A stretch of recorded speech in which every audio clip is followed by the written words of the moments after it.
là, on est à notre troisième édition avec un partenariat avec le FIL de Saint-Étienne. On est à notre dernière année de partenariat que nous souhaitons renouveler éventuellement après peut-être notre voyage en novembre à Lyon. Alors, c'est pour comment on compte faire venir les gens, comment on compte booster ce tourisme-là. C'est en montrant toutes les facettes culturelles, toutes les expressions culturelles que regorge cette région.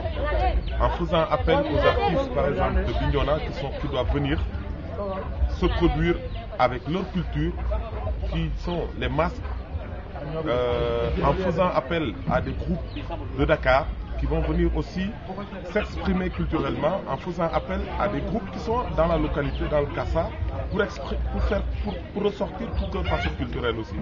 Voilà. Et on sait qu'aujourd'hui, toute personne a envie de voir tout ce qui est culturel, tout ce qui est traditionnel. Et c'est pour cela qu'on se focalise sur ça, en faisant de telle sorte que toutes ces couches-là se retrouvent dans ce festival. Pour le moment, au minimum, il y a une quarantaine de groupes qui sont programmés pour ce festival parce que ça dure 3 jours. Tous les soirs, il y a des concerts. Avant les concerts, il y a des troupes. Et avant les troupes, il y a les danses et concours qui se fait avant d'aller à la lutte. Donc aujourd'hui, on pense que ce festival pourrait être la dynamique culturelle de la région. Oui.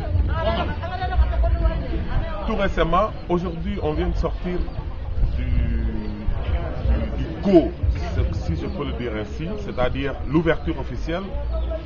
Moi, personnellement, je me suis rendu compte qu'il y a eu plus de touristes que les années précédentes. Et j'en suis sûr parce qu'on a un chargé de communication très expérimenté qui est là avec nous, qui joue sur l'internet avec les pages Facebook.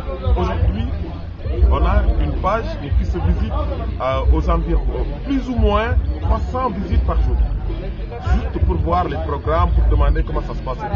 Donc, pour nous, comme on vient de l'être, on grandit, c'est sûr que ce festival-là pourrait au moins regorger des milliers de personnes dans l'avenir. Donc, pour le festival, les activités qui se font, parce qu'en réalité, comme je vous l'ai dit tout à l'heure, c'est un festival pluridisciplinaire. On aura de la lutte féminine, on aura de la lutte masculine, on aura des troupes qui représentent un peu chaque localité présente ici. On aura des concerts et des artistes qui vont sortir de Dakar, de Bignona, de Ziguinchor, de Diembéra même, des fils du terroir. Donc la tête d'affiche cette année, c'est Mezzo, celui qui a chanté son village. Ouais, c'est une fierté aussi pour nous de le revoir ici et qui va nous rebooster pour qu'on puisse au moins continuer à travailler dans ce sens-là. Voilà.